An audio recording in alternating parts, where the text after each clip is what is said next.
kita sekarang kan ya bisa bertemu kan hari Minggu. Ya karena hari Minggu betul libur ya Pak ya. Ya libur. Libur rata-rata semua libur ya. Iya. Setelah itu sebenarnya bukti dunia mengakui Yesus Kristus bangkit gitu. Dia mati, dikubur dan bangkit, maka hari Minggu itu libur. Luar biasa. Gitu. Ya benar.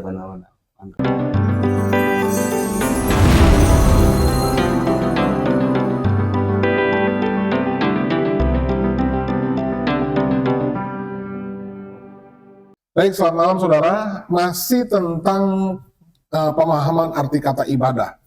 Ini penting sekali Pak Kurnia, apalagi kita orang Kristen harus paham betul ibadah itu apa sih. Kan gitu. Orang luar memahami orang Kristen kebanyakan begini Pak. Ini kayaknya enak nih jadi orang Kristen, kan gitu. Yang lain beribadah bisa berkali-kali. Sehari bisa berkali-kali. Orang Kristen ibadahnya seminggu sekali. Cuma 2 jam. Cuma 2 jam lagi. Itu juga kalau nggak apa. Malah sekarang ada gereja cuma 1 jam saja. Ada lagi bilang orang Kristen mah kebanyakan kapal selam katanya Pak. Iya. Kapal selam ya nyelam lama gitu ya kan. Munculnya pas Desember dia keluar. Karena orang Kristen kan dosanya sudah ditebus kan gitu. Jadi ya ibadah orang Kristen nggak usah perlu banyak-banyak lah kan gitu. Dosanya sudah ditebus. Ibadah bisa seminggu sekali, itu kalau ingat, sebulan sekali udah syukur, ya setahun sekali juga nggak apa-apa juga, kan gitu. Lantas Alkitab itu mengajar seperti apa sih Pak?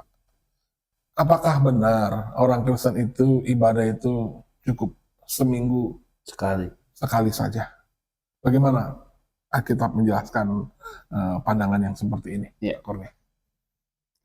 Jadi sudah pernah saya jelaskan bahwa kita pertemuan pertemuan jemaat itu kan bukan pertemuan ibadah gitu. Jadi karena ibadah kita kan ya seluruh hidup kita, seluruh waktu kita ibadah di dalam roh dan kebenaran. Kemudian kalau diasumsikan cuma seminggu sekali, ya tentu kesalahan ya. Karena kan kita hari Minggu itu kan bukan ibadah, bukan pertemuan ibadah, tapi kita pertemuan jemaat gitu. Sudah disinggung juga bahwa kita ini bukan hari Minggu kita pergi ibadah, nggak gitu. Ya, jadi begini, kita kan hari Minggu ini hari Minggu itu hari yang spesial sebenarnya bagi kita. Dan itu bukan hanya bagi kita, tetapi juga bagi orang Kristen mula-mula itu mereka melakukan pertemuan-pertemuan jemaat itu hari Minggu. Kalau kita membaca Kenapa hari Minggu Pak? Beberapa ayat ya, misalnya kita baca kenapa mereka pertemuan-pertemuan jemaat hari Minggu kan? Iya.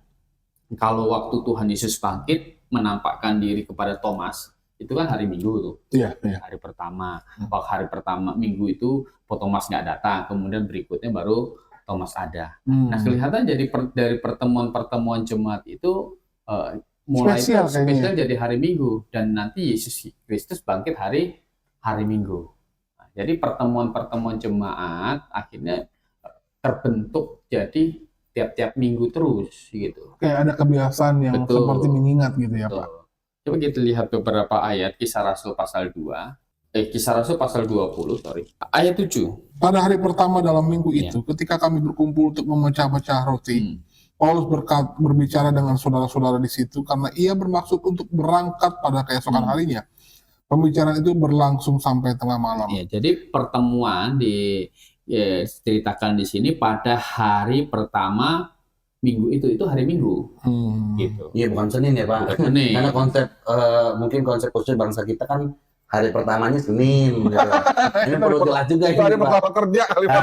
Di dalam Alkitab kan hari pertama itu hari Minggu. Iya, jadi jangan hari ketujuhnya itu hari Sabtu. Nah ini jangan jadi salah penanggalan juga hari gitu Pak. Nah kemudian itu dia juga di 1 Korintus 16. Ini jemaat di Korintus itu mengadakan pertemuan rutin itu di hari pertama. 1 Korintus 16 ayat 2. pada hari pertama dari tiap-tiap minggu. Tiap-tiap apa? Minggu. Ah, Pada hari pertama dari Iya. tiap-tiap minggu. Hendaklah kamu masing-masing sesuai dengan apa yang kamu peroleh, menyisihkan sesuatu dan menyimpannya di rumah, supaya jangan pengumpulan itu baru diadakan kalau aku datang. Ya, jadi ini sudah jadi satu aktivitas yang Yang rutin, gitu. Jadi pertemuan jemaat itu dilakukan pada hari pertama, Pak. Jadi pada hari Minggu. Jadi ngumpulnya pada hari Minggu ya? Ngumpulnya Bukan pada- Sabat ya Pak? Bukan Sabat, bukan hari Sabtu, begitu. Jadi Paulus itu pergi ke satu kota, misalnya di Korintus, gitu kan. Dia pergi ke sinagog dulu, hari Sabat, karena ibadah orang Yahudi, gitu. Ibadah mereka kan masih pegang Taurat ya Pak? Taurat, Sabat, Sabtu, kan gitu. Mereka masih menguduskan hari itu, mereka bertemu, begitu. Datang ke situ, masuk ke sinagog. Karena Paulus kan punya kartu rabi, dia mengajar di situ.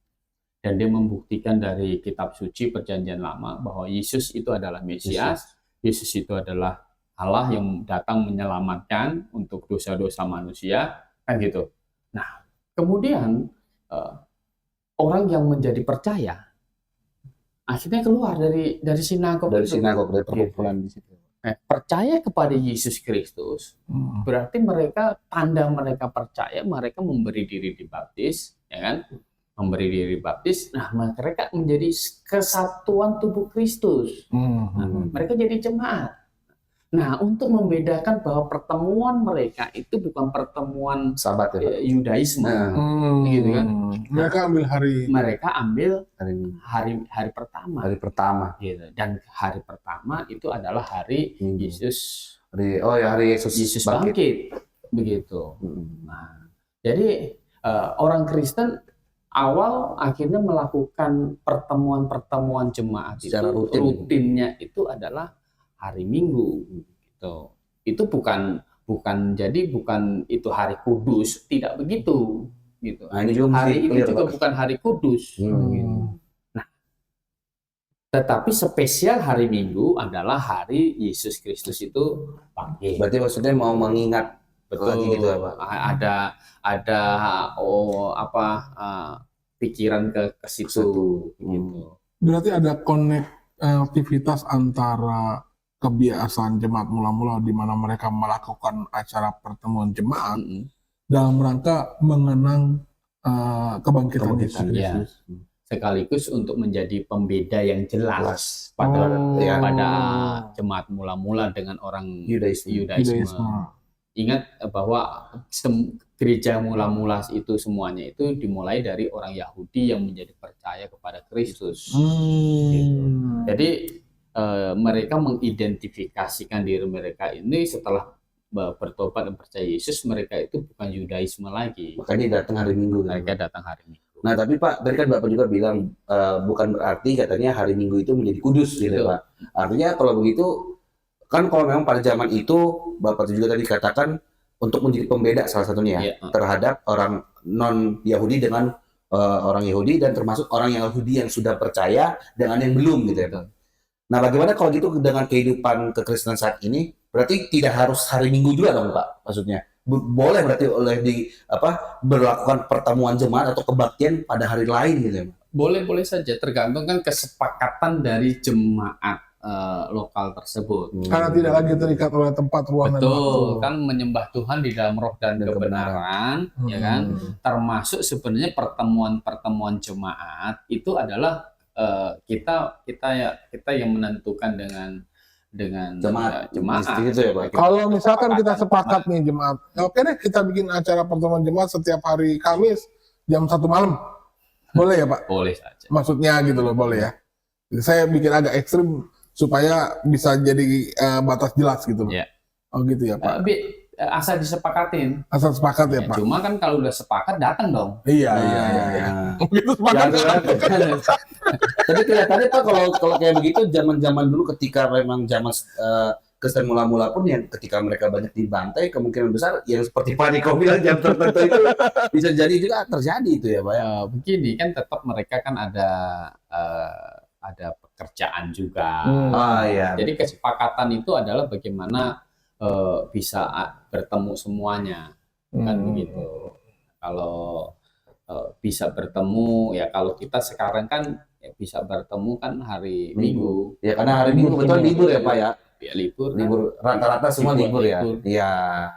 Itu setelah itu sebenarnya bukti dunia mengakui Yesus Kristus bangkit gitu. Dia mati, dikubur dan bangkit, maka hari Minggu itu libur. Luar biasa. Gitu. Ya benar. Ya jadi seperti itu. Ada teologis historikal. Iya, tanpa kita sadari sebenarnya selama ini ya Pak. Jadi kalau kalau disuruh memilih mau pertemuan jemaat, mau hari Kamis malam atau Minggu, ya saya pilih Minggu. Ya, Minggu lah Pak. Karena hari Kamis masih banyak yang masuk. Iya.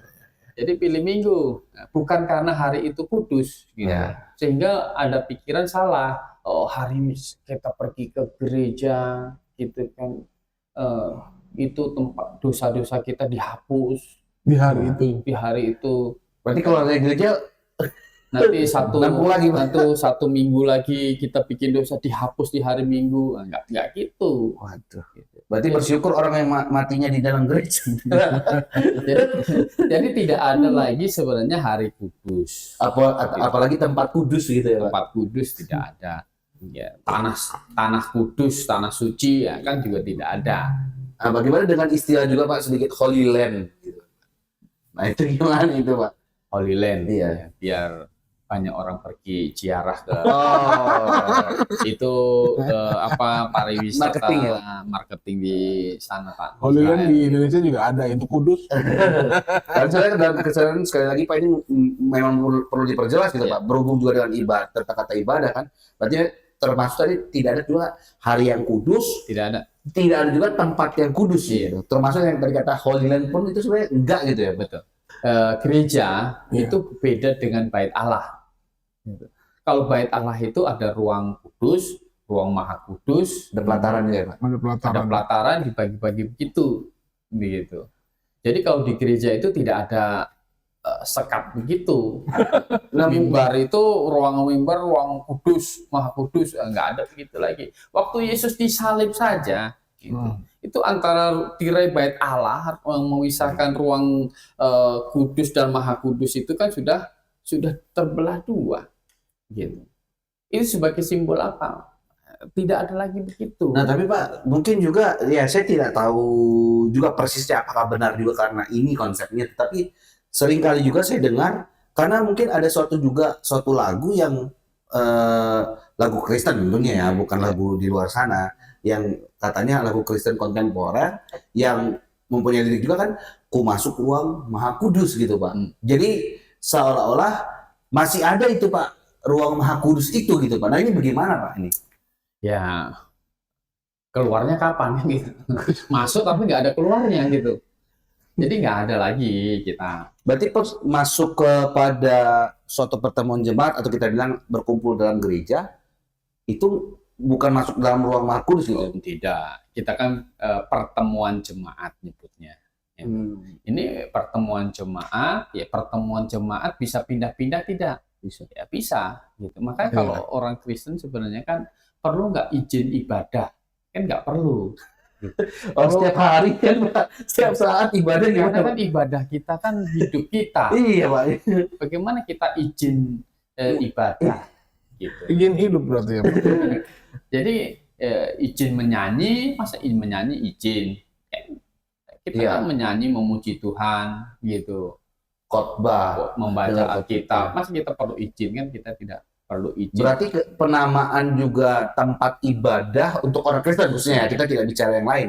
Khusus untuk orang Kristen pun, apakah itu bisa dikatakan sudah tepat atau justru kurang tepat itu? Rumah ibadah. Iya.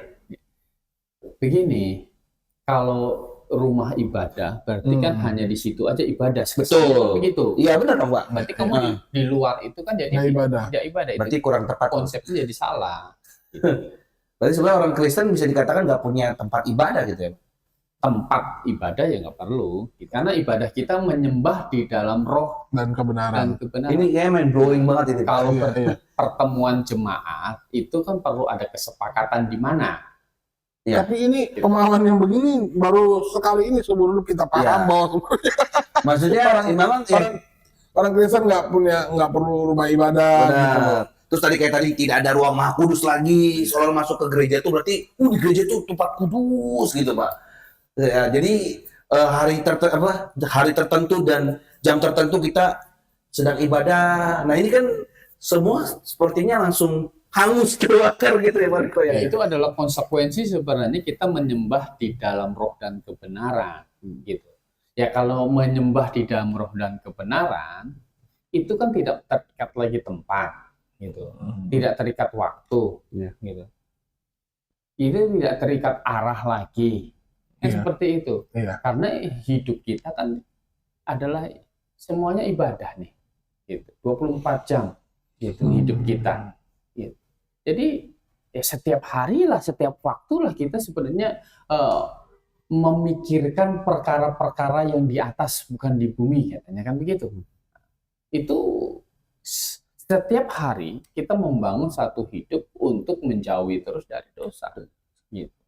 Jadi bukan di tempat ini saya nggak boleh salah pikir, nggak boleh bikin ini. Dimanapun kita nggak boleh begitu gitu.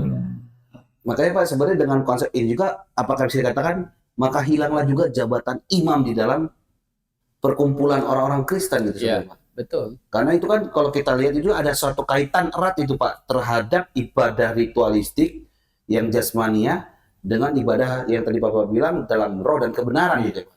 Jadi kalau begitu imamnya pada zaman perjanjian baru itu siapa dan gimana? Di era jemaat lokal ini kan, kita tidak pernah membaca ada jabatan imam di gereja, gitu. Kita hanya membaca ada jabatan gembala, gitu, pengajar. Kalau nabi-nabi dan rasul kan untuk Alkitab nih, tinggal pengajar, penginjil, gembala, tambah diaken untuk membantu pelayanan sosial meja dalam jemaat. Jadi tidak ada jabatan imam gitu. Kenapa tidak ada perlu jabatan imam pengantara lagi? Karena bagi kita adalah Yesus itu adalah imam besar kita. Nah kalau kita sudah punya imam besar Tuhan Yesus, kita kan nggak perlu imam manusia yang mengantarain kita dengan Allah Bapa, kan nggak perlu. Nah, cukup Tuhan Yesus saja begitu. Jadi di dalam masa jemaat ini adalah keimamatan itu adalah setiap orang percaya itu adalah keimamatan yang rajani, gitu. Langsung kepada Tuhan Yesus langsung yang menjadi imam besar kita. Berarti bisa dibilang setiap orang yang percaya itu sudah menjadi imam bagi dirinya sendiri, gitu ya Pak. Jadi nggak perlu lagi diimamin oleh orang lain. Kalau begitu, ini kita juga berarti sebenarnya harus memaklumi juga dalam tanda petik bahwa pada akhirnya juga bangsa Yahudi akhirnya menolak Yesus Kristus karena begitu dia datang maka semua liturgi rangkaian ibadah Judaisme pada waktu itu benar-benar harus berubah ya Pak. Itulah yang membuat juga orang Yahudi akhirnya bingung setengah mati karena benar-benar harus berubah gitu loh. Nah, berbicara tentang ibadah di zaman perjanjian lama kan begitu ruwet, luar biasa, ada undang-undang yang disusun begitu. Termasuk tadi ada pelataran, Roh Kudus, Maha Kudus. Yesus datang, ibadah hanya berbicara tentang kualitas hidup orang di hadapan Tuhan langsung begitu. Ya, jadi begini kan Tuhan Yesus kan mengapa di perjanjian lama kan menghadap ke Yerusalem. Iya. Memang yang muncul dari Yerusalem itu siapa? Yang diharapkan yang datang dari Yerusalem siapa? Apa? Kan gitu. Orang Yahudi tahu itu kan Pak? Ya tahu. Mengerti hal itu maksudnya. Sampai kan Yusuf gitu kan punya iman kalau dia mati tulang-tulangnya harus dibawa gitu. Harus dibawa, jangan ditinggal di Mesir. Karena iman. Karena iman. Dia mengerti bahwa memang yang ditunggu dari Yerusalem itu kan juru selamat. Gitu, Mesias yang akan datang. Nah Tuhan Yesus berkata kepada perempuan Samaria ini, akulah dia. Dia sudah datang. Yang dinanti-nantikan dari Yerusalem penyelamat itu ya dia. Gitu. Maka sekarang dia datang. Menyembah bukan arahnya ke ke Gerizim ke maupun ke Yerusalem. Yerusalem, arahnya harus ke dia dong. Sentral penyembahan. Sentral penyembahan ke Tuhan Yesus. Ya kan Mesias kan Pak yang Kan nanti. dia. Gitu. Iya. Ini luar biasa sih Pak. Jadi Tuhan Yesus kan tidak ditaruh di Yerusalem. Iya. Iya. Jadi datang dari Yerusalem, gitu kan. Dia disalibkan, gitu. Dan harus seperti Musa meninggikan ular di padang gurun, demikian Anak Manusia akan ditinggikan kan gitu. Supaya setiap orang yang percaya melihat dengan iman Yesus itu Mesias Juru Selamat yang menyelesaikan dosanya, selamat. Gitu. Nah sekarang tujuan menghadap Yerusalem kan untuk menanti keselamatan itu. Nah sekarang sudah diselamatkan, Juru Selamat sudah tinggal terima, tinggal diaminkan, sudah selamat. Gitu. Masa masih menghadap Yerusalem lagi? Sesimpel itu ya Pak. Gitu. Maka menyembah Tuhan itu menyembah di dalam roh dan kebenaran. Kita tidak tunggu-tunggu lagi menghadap Yerusalem. Kenapa? Karena sudah datang. Gitu. Apalagi mau ditunggu. Gitu. Kita tidak ngarah-ngarahkan lagi ke Yerusalem kan? Orang Yahudi yang menolak Yesus sampai sekarang masih tunggu itu ya. Masih tunggu itu karena mereka tidak percaya, tidak mau terima Yesus itu adalah Tuhan Juru Selamat yang akan menyelamatkan mereka. Kita yang sudah terima, gitu, jangan terarah lagi ke sana, kan sudah datang.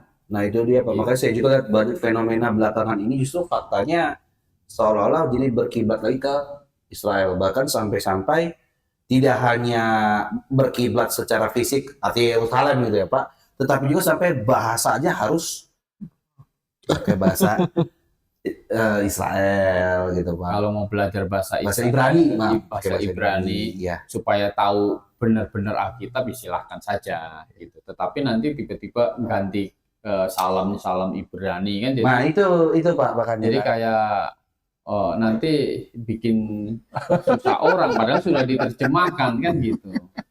Malah kalau nggak pakai salam itu kayaknya kurang. Iya. Bahkan tapi apakah Bapak sendiri yang sudah menelusuri Alkitab khusus Perjanjian Baru gitu ya Pak? Apakah juga ditemukan Pak kata Shalom itu gitu Pak di dalam Perjanjian Baru itu? Oh tidak ada, karena kan bahasa Shalom kan bahasa Ibrani, sementara Perjanjian Baru kan bahasa Yunani gitu. Kalau damai bahasa Yunani kan Eirene. Gitu. Berarti sebenarnya kalau misalnya orang Kristen mau Alkitabiah gitu ya Pak, harusnya bukan Shalom tapi Eirene gitu ya Pak. Iya karena kan perjanjian itu bukan Alkitabiah, itu Yunania. Yunania. Oh, okay. Baik Pak Kurnia, Anda sudah melihat bagian kedua dari podcast kami malam hari ini tentang kata ibadah, bagaimana menurut Alkitab. Tetapi ada satu lagi pertanyaan yang kita akan bahas nanti di bagian ketiga, dan Anda tinggal tunggu, dan saya berjanji ini akan jauh lebih menarik dari bagian yang kedua ini. Oke, Ya, terima kasih Pak Kurnia, selamat malam dan salam Maranatha.